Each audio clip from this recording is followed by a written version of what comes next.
منبر جهانی.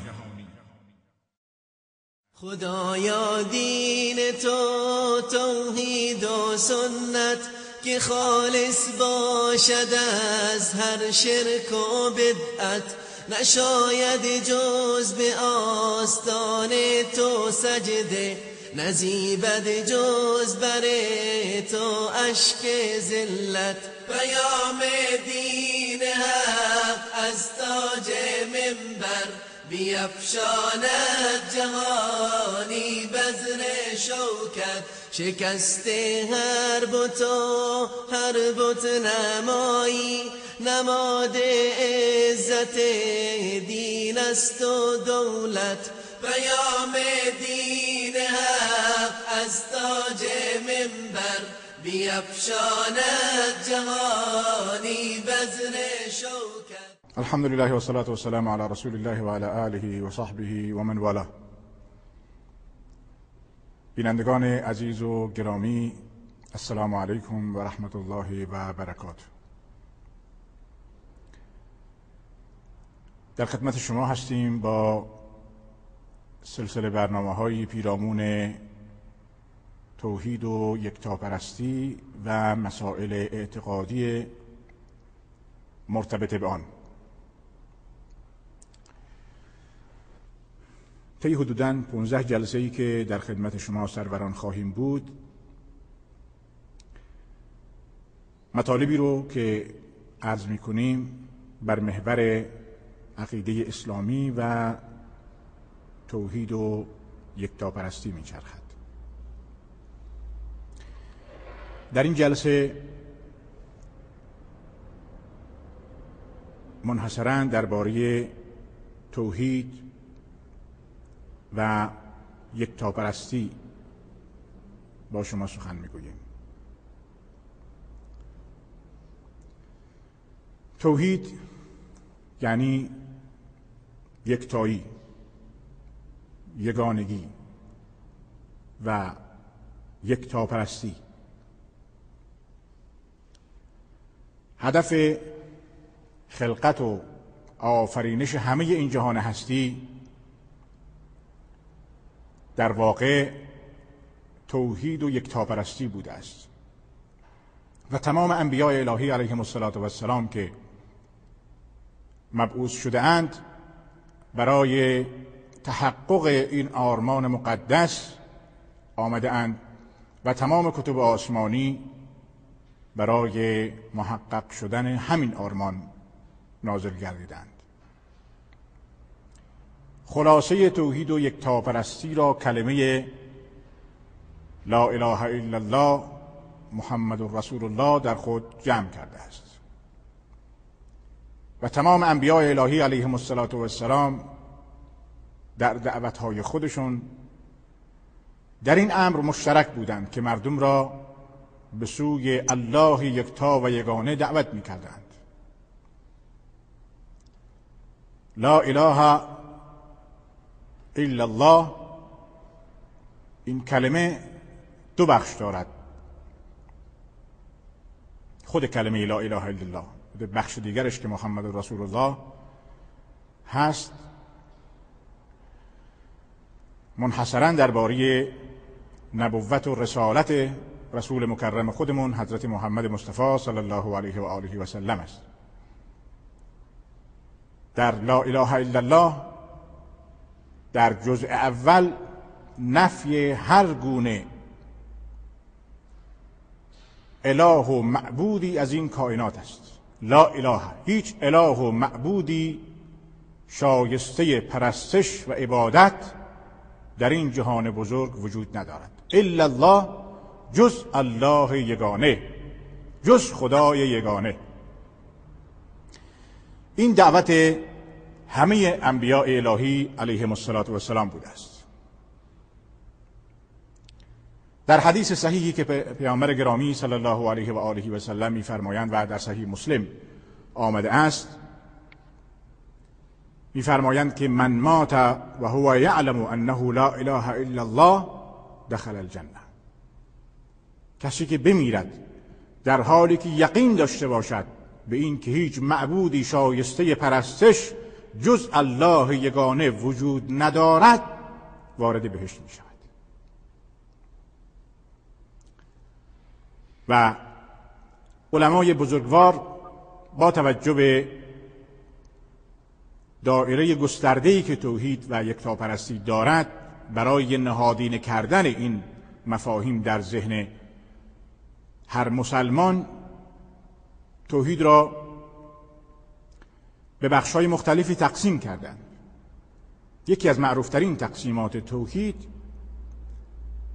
این است که توحید بر 3 قسم است.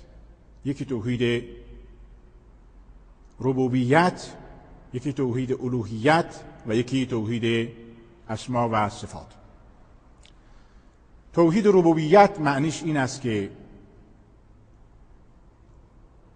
در این جهان هستی، در این جهان بزرگ هیچ معبود دیگری، هیچ خالق دیگری، هیچ مدبر دیگری وجود ندارد که این جهان را آفریده باشد یا بخشی از این جهان را آفریده باشد یا قدرت اداره و کنترل و تدبیر این جهان را داشته باشد. هر آنچه که ما در این جهان می‌بینیم و نمی‌بینیم همه آفریده شده ذات یگانه الله است که در کتاب عزیزش خود را رب می‌نامد. یکی از صفات پروردگار، یکی از صفات الله بزرگ رب است. رب یعنی پروردگار، یعنی آفریدگار. و معنی توحید الوهیت این است که در این جهان هستی هیچ ذاتی شایسته عبادت و پرستش نیست، همچنان که در آفرینش این جهان الله متعال یگانه هست، در تدبیر این جهان الله یگانه هست، در عبادت و پرستش نیز یگانه است. نمی شود که ذات متعال او بگوییم که آفریدگار است، آسمان را، زمین را، کهکشان را، ستاره را، همه را آفریده است، اما جایی که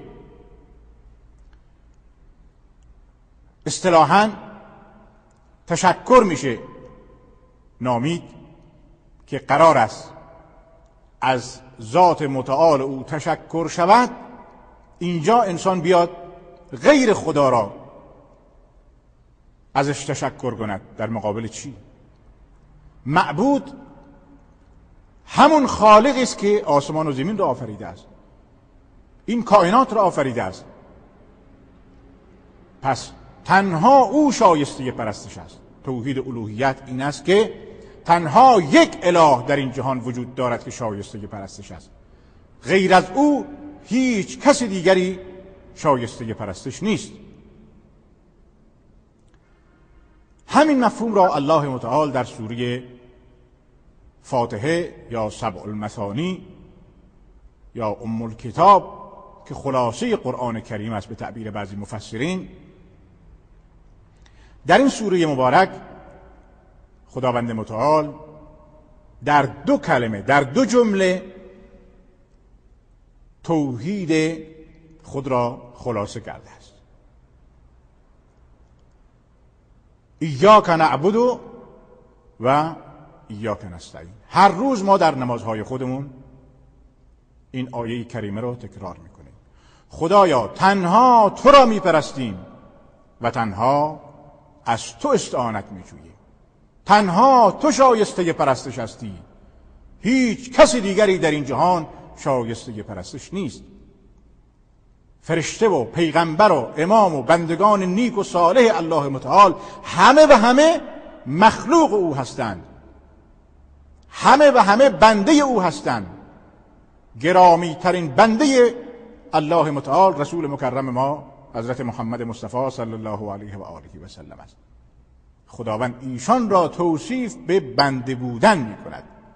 سبحان الذی اسری بعبده لیلا من المسجد الحرام الى المسجد الاقصی. جایی که اعزاز و اکرام قرار است به رسول مکرم صلی الله علیه و آله و سلم داده بشود، در اونجا خداوند او را بنده می نامد. پس بنده بودن برای دوستان نیک خداوند بزرگترین افتخار و اعزاز است. پس من و شما به عنوان مسلمان باید بشناسیم حدود خود را که در مسئله توحید اول یقین و باور کامل داشته باشیم که تمام این جهان هستی را تنها یک اله، یک خالق، یک مدبر، یک رب آفریده است. همچنان که در خلقت او، در آفرینش او، در تدبیر او در این جهان کائنات کسی شریک نیست، پس در اله بودن او، در معبود بودن او، در مشکل گشا بودن او نیز کسی با او شریک نیست. تنها اله و معبود اوست. و نوع سوم توحید، توحید اسما و صفات است. توحید اسما و صفات این است که ما یقین و باور داشته باشیم که هر اسمی و صفتی را که خداوند متعال در کتاب عزیزش نازل فرموده یا به وسیله یکی از رسولان خودش آن را معرفی کرده است یا به یکی از بندگان خودش آن را آموزش داده است، تمام این اسما و صفات نیکو فقط و فقط لایق و شایسته ذات متعال او تعالی است. تنها اوست که مستحق اسمای نیکو و صفات گرامی است. پس تمام اسما و صفات نیک از آن خداست. در حدیث صحیح که حضرت ابو هریره رضی الله عنه آن را روایت می کند آمده است که پیامبر گرامی صلی الله علیه وسلم فرمودند که ان لله 99 اسما، که الله متعال 99 اسم دارد، من احصاها دخل الجنه، کسی که آن را بشمارد وارد بهشت می شود. علما در تفسیر این که آن را بشمارد می‌فرمایند که تنها شمردن نیست، بلکه منظور یقین داشتن و باور داشتن به این صفات گرامی است که ما هر صفتی که درباره الله متعال آمده است به آن یقین و باور کامل داشته باشیم و یقین کنیم که این صفات از سوی الله متعال و تنها شایسته اوست و هیچ صفت نقصی در او تعالی وجود ندارد. هر صفت نیکی که در جهان وجود دارد تنها و تنها شایسته الله متعال است و هیچ صفت نقصی در الله متعال وجود ندارد. و خلاصه توحید را پیامبر گرامی صلی الله علیه و آله و سلم الله متعال بیشون فرمود که قل لو كنت اعلم الغیب لاستكثرت من الخیر و ما مسنی السوء، بگو ای پیامبر که اگر من غیب میدانستم هر آینه برای خودم خیر بیشتری جمع میکردم و به من هرگز ضرر و زیانی نمیرسید. و آخرین پیام توحید این است که ان الله لا یغفر ان یشرک به و یغفر ما دون ذلک لمن یشاء، قطعا و یقینا الله متعال نمیبخشد این که به او شریک آورده شود و غیر از شرک هر گناهی را که بخواهد برای هر کس که بخواهد میبخشد.